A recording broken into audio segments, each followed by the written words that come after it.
Good evening, Simon here. Explosive Action, back for another Death and Black Metal CD update. Got 9 CDs to look into, so let's get into it. The first thing we're going to take a look at here is the new EP from a band I cannot possibly pronounce. The Angry Metal Guy suggested that this might be pronounced as Tricks Are for Kids, but I think he might have been kidding. This is the EP called Zoetrope by the band that is at least spelt Qrixkuor. Crixquoir? Quiquo? Not entirely sure. It doesn't really matter. They're an awesome English two-piece, and this is probably the most adventurous thing that they've put out yet. One single 24-minute length song. It is dark, twisted, and very dissonant black death metal. Fans of Abyssal, I think also from the UK, Nightbringer, Ruins of Beverast, that kind of stuff. They're real dark and twisted and sinister sounding. You're going to like this EP. The booming guttural vocals of something like Lucifer, they're really buried in the mix and become sort of like washing around with the instruments. They don't dominate at all. It's got all kinds of like wailing solos over blasting. It's got it spends most of its time wallowing in the dark and sort of in a mid pace, but equally frenetic in that mid pace, if that kind of makes sense. They take many turns in the songs when they're trying to craft something that's just actually kind of unnerving. There's the CD, the booklet. You can barely see what's going on there. It took me ages to try and work it out, and there's the back.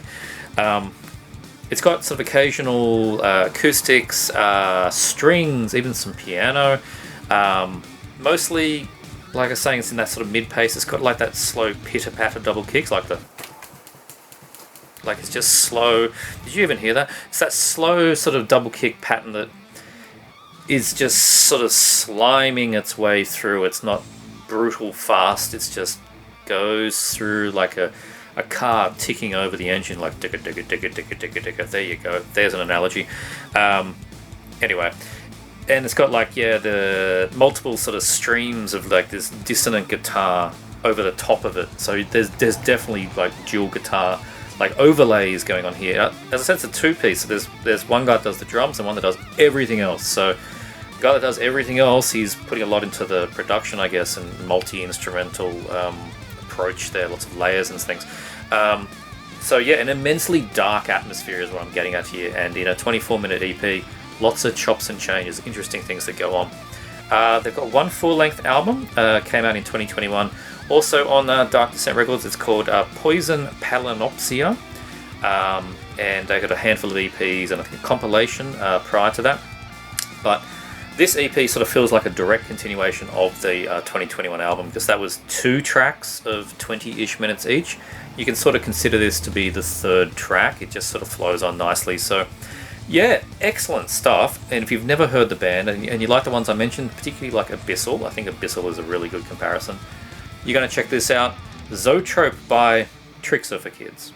Next up we have a split CD of 2 very bestial acts. Very kind of different as well, but they do complement each other quite nicely.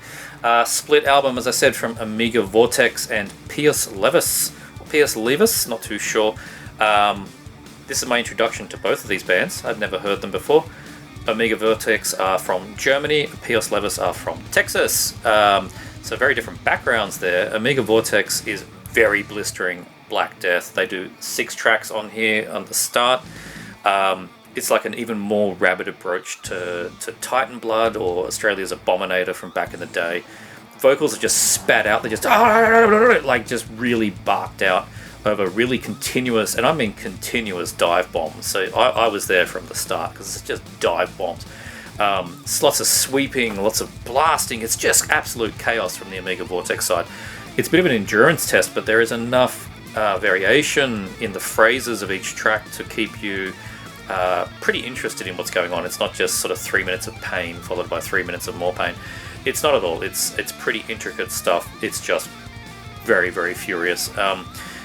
You get sort of through 2/3 of a track in many of the cases, and then it'll break down to like a half speed into a more sort of head-banging traditional death metal sound.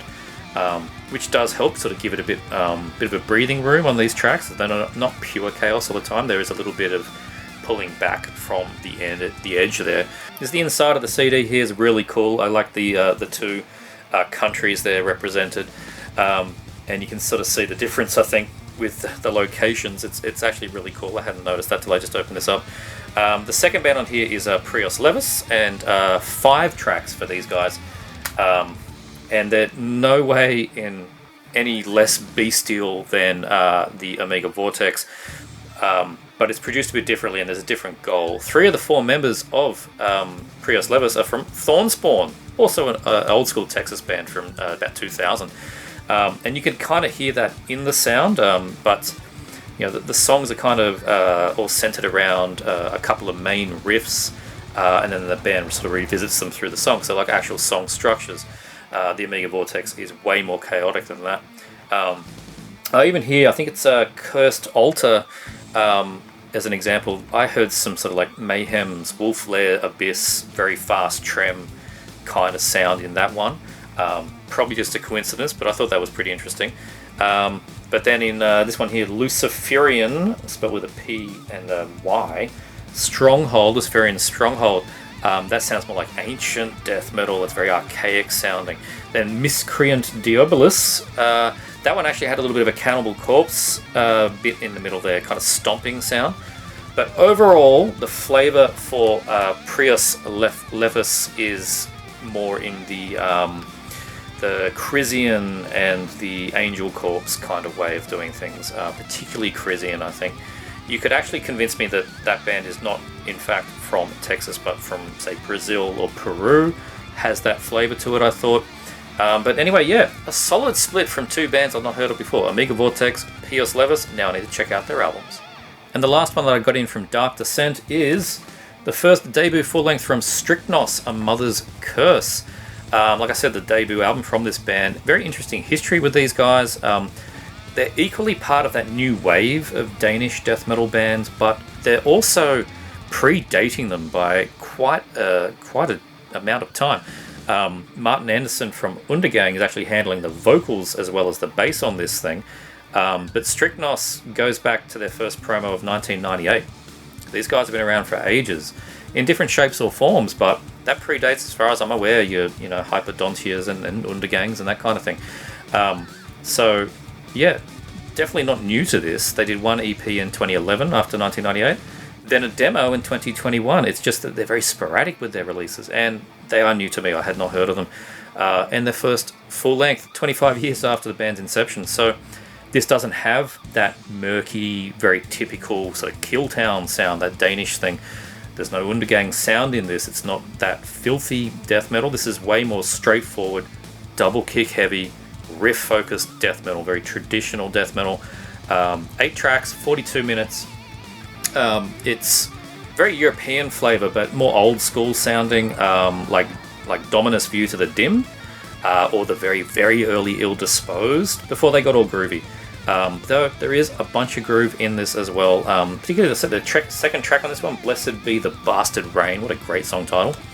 That's got a bunch of groove in it. So yeah, it's just an all-round stonking good death metal album, I think. Kind of flew under the radar last year, flew under my radar. I knew it existed at the very end of the year, and I only just got it a couple of weeks ago, so not being able to hear it for end of year lists or anything along those lines. But I don't think I saw it on anyone else's end of year list. It is just one of those ones that went under the radar, which is a shame because it's a really, really solid release. There's the guys there, looking particularly evil and demonic. But yeah, Strychnos, A Mother's Curse. Awesome stuff. So I was buying something off a Facebook group, which I will show you next. But as is usual with my logic, why buy one thing when you can buy 2 for twice the price? So that is why I ended up with this album by Typhus, Profound Blasphemous Proclamation. My God, is that a Dimmu Borgir sounding album title? It really, really is. This is very much run-of-the-mill US black metal, mid-2000s. It's not a bad thing. Not a bad thing at all. I knew what I was getting into with this thing. I mean, look at the cover. It just screams that sort of third-tier Moribund Records kind of thing, even though it's not on that label. It has that feeling to it. It's like Under a Funeral Moon mixed with Thornspawn that I mentioned before, and you kind of get Typhus out of that. It's raging, incredibly blasphemous black metal, and we'll get to that. It has all the trem, all the blasts, all the snarled vocals. I mean, it's everything you would expect from early to mid 2000s US black metal. I do particularly like, though, in some of the songs, they have this sort of juxtaposition between this, blasting, furious black metal, and then they'll have this triumphant lead guitars that just stand apart from the otherwise very monochromatic riffs. It was shocking the first time I heard it. I'm like, okay, seeing the cover, the year, reading the song titles on the back, I know what I'm going to get. Oh, and this is what I'm getting. And then these triumphant sounding riffs come out of these leads. That threw me. That was really cool. Then you get into, I think this is like track 3 on this one, and I have absolutely no desire to read the song titles at this point.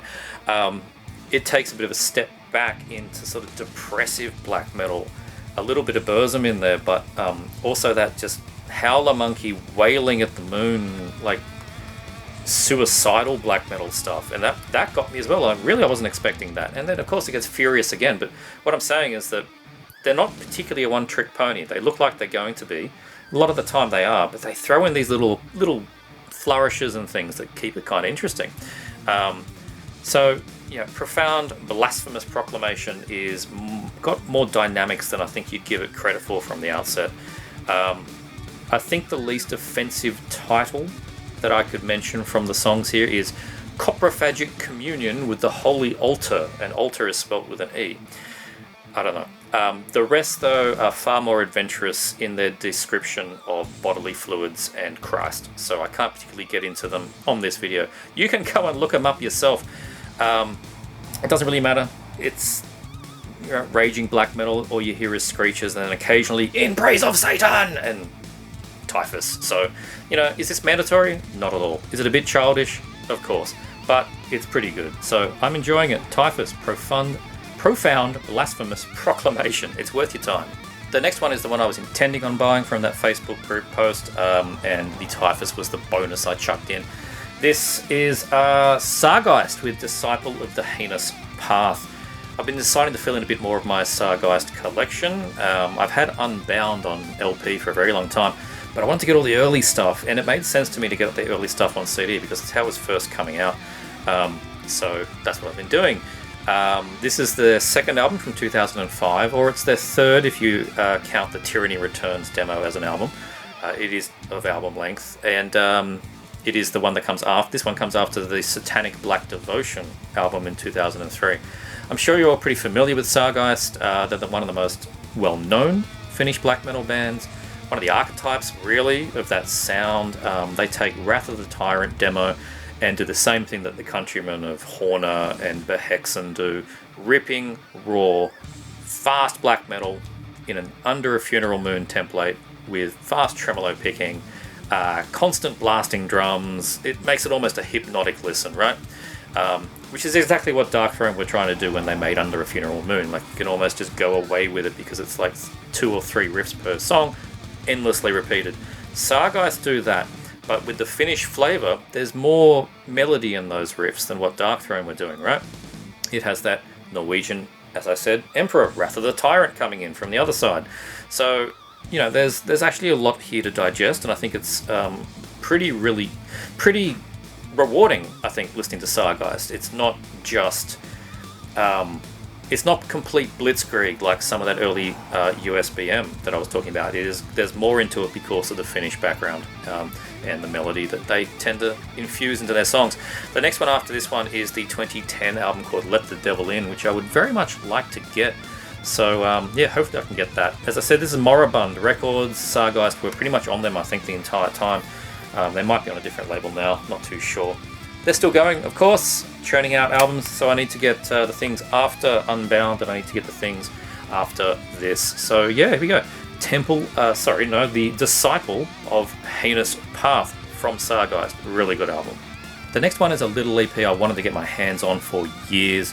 Hasn't come up, and it finally did. Somebody was selling a group lot on eBay. I'm going to show a couple of things from that group lot. This one here is the 1993 release from Phobia, Return to Desolation. Nice slimline CD. You don't see this kind of thing very much anymore. This is total grindcore, 1993, 22 minutes long. It's classed as an EP, but for grindcore, particularly modern stuff, that's an album, so call it what you like. Very political stuff. I mean, look at the statement they're making here with all those skulls, right? It's in the From Enslavement to Obliteration school, but I reckon it's actually closer to Brutal Truth's Extreme Conditions. It's got that heavier sound to it than the sort of frenetic sound that the Napalm Death had on their second one. I can also hear, particularly with this, where Nazum would have got some of their sound from the Industrialist Slaven era onto the Inhale Exhale. I reckon they've been listening to a lot of Phobia, so that wouldn't surprise me whatsoever. It's what you expect, right? It's fast blasting, D-beat, thick groove, and heavy bottom end guitars, which is why it's got that Extreme Conditions, Brutal Truth flavor to it. Also, those vocals, it's mostly deep growls, not death metal deep growls, but it is like a deeper growl, and then just this piercing screeching when they get to that, like when Barney loses it in some of his songs, he just gets up there and starts barking. Yep, that's what Phobia were doing in 1993 as well. So, this is fantastic. Songs are actually about 2 to 3 minutes long.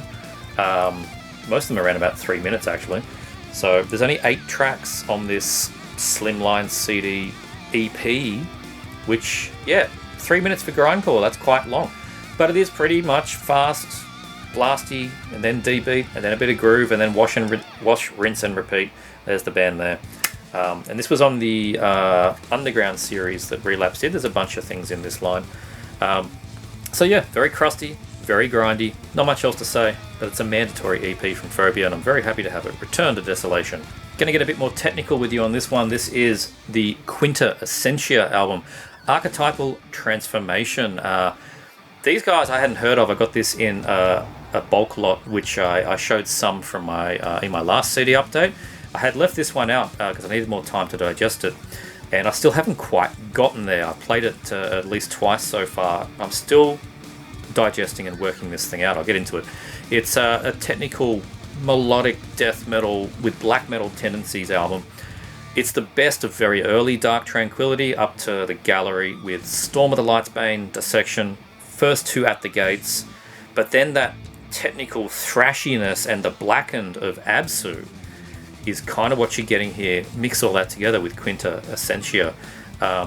Some of that more also proggy 90s, very like 89, 90, 91 thrash like Hexenhaus, Atheist.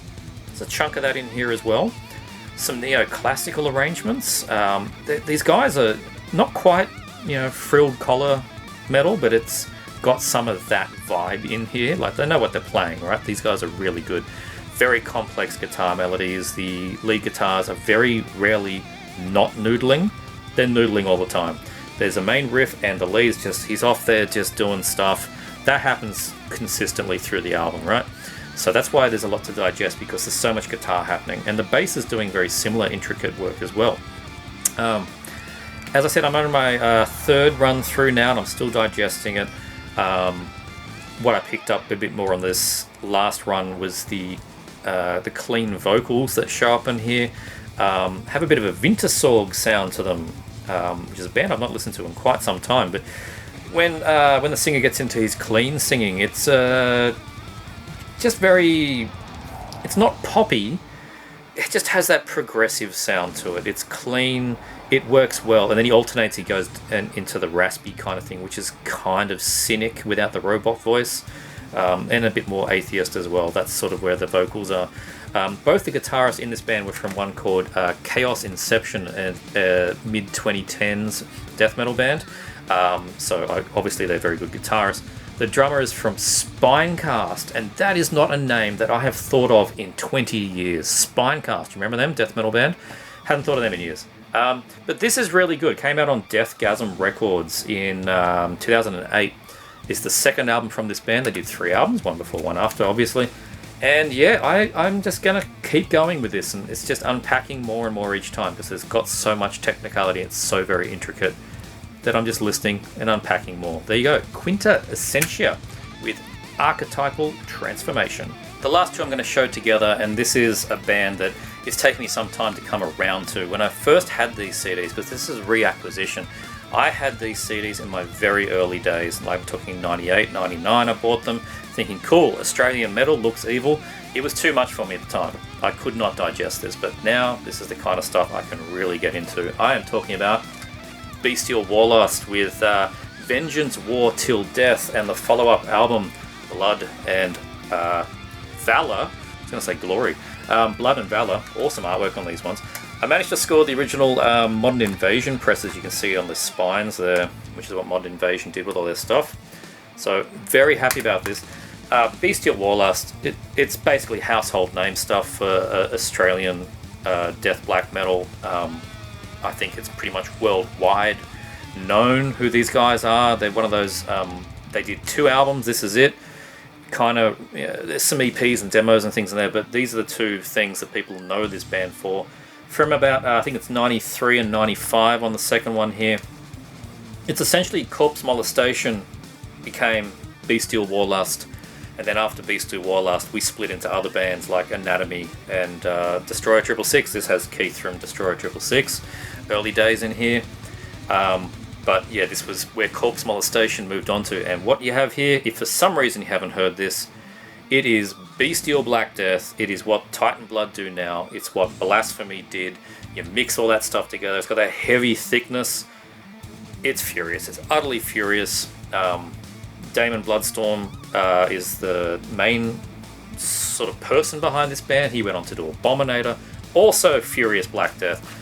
I really don't need to talk too much about this stuff. What I'm just saying is I'm happy I've got them in my collection. Plus, the passage of time, it was about 20 years since I'd really properly listened to these things, and they now work for me. When they didn't, when I was young, when I was like 18, 19, it was too much for me.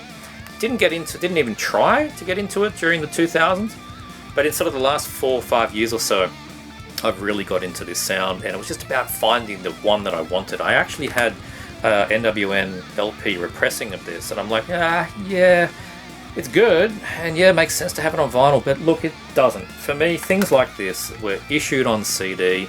I want the original CD. I still like CDs, as you've seen from these updates. And Modern Invasion, man, the only downside is neither of them have the yellow triangle on the back, which is kind of amazing, because they usually always do. So there you go, Bestial Warlust. Just classic Aussie Black Death. Utterly furious. Dive bombs, ripping, nasty evilness. Very happy to have them back in the collection. That is the update. As again, it is another CD update. I know I've been doing a few of those because I've just been getting a lot of cheap CDs. It's been a good time for that. And I do owe the people some vinyl updates. I in fact have an inbox of records that is so big it needed its own box. And I did mention that there will be a black metal vinyl update coming at some point. I'm working my way through that inbox so that I can talk about them properly, but it may end up being more than one update. Lots of black metal and lots of vinyl coming up. So look forward to that at some point. As for now, hope you all enjoyed. Do like, subscribe, check out this thing. I'll see you all next time.